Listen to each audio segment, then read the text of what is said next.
Olá, hoje a gente mergulha num assunto jurídico que dá o que falar no Brasil, né?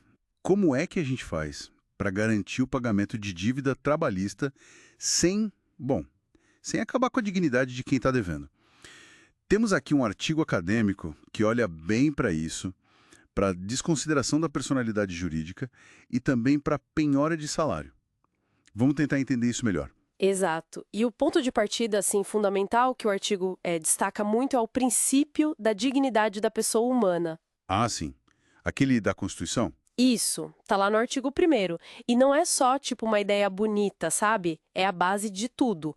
Orienta como a gente interpreta todas as leis, inclusive o Código de Processo Civil, lá no artigo 8º, é para garantir o mínimo para a pessoa ter uma vida digna. Entendi. E aí entra uma ferramenta que o artigo menciona. Essa tal de desconsideração da personalidade jurídica. Uhum. Parece um nome complicado, né? Mas, pelo que entendi, é quando a justiça pode, tipo, olhar por trás da empresa Isso, levantar o véu, como dizem. e ir atrás dos bens dos sócios. O artigo diz que não é para destruir a ideia da separação do patrimônio, né? Mas para evitar malandragem. Exatamente. Evitar fraude, abuso. Tipo, usar a empresa só de fachada, sabe? Ou misturar as contas da empresa com as pessoais. O Código Civil fala disso no artigo 50 e a reforma trabalhista até criou um procedimento para isso, na CLT, o 855-A. Faz sentido. Mas o interessante, e o artigo mostra bem essa tensão, é que, por um lado, você protege o credor, que muitas vezes é o trabalhador, né? A parte mais fraca que precisa receber o dinheiro para comer, para viver, verba alimentar. Claro.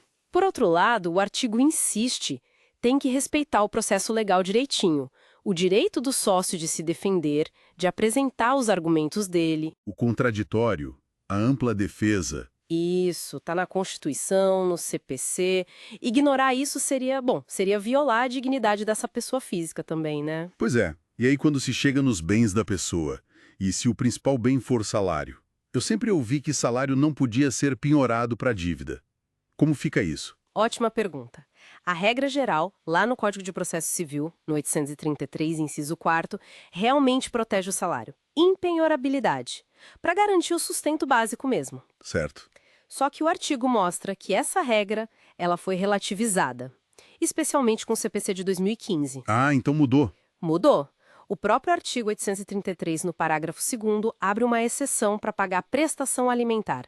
E aí vem o pulo do gato. Que seria?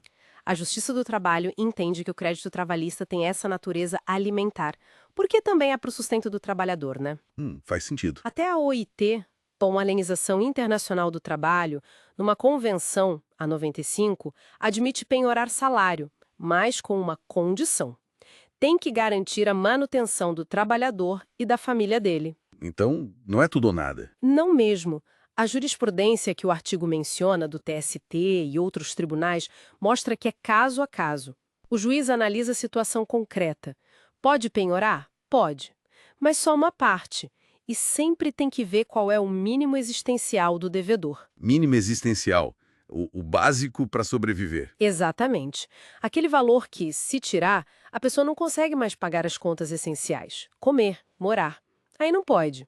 Seria ferir a dignidade de novo. Entendi. Então, o que o artigo está dizendo, no fundo, é que é possível usar a desconsideração e depois, se necessário, até penhorar uma parte do salário do sócio para pagar a dívida trabalhista. Sim, essa combinação é juridicamente viável, é aceita no direito do trabalho, segundo a análise do artigo. Mas e esse mais é importante, a aplicação não pode ser cega automática. Tem que ter ponderação. Muita, a bússola tem que ser sempre a dignidade da pessoa humana, dos dois lados, né, do trabalhador que precisa receber e do sócio que está devendo. Buscar a efetividade da justiça sem aniquilar a pessoa. É um equilíbrio assim bem delicado, exige sensibilidade do juiz. Fica claro, então.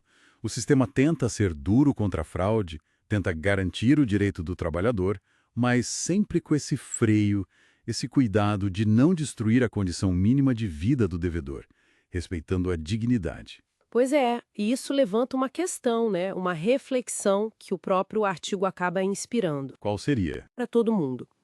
Num país com tanta diferença social como o nosso, Como garantir esse equilíbrio ao aplicar medidas tão fortes na vida das pessoas?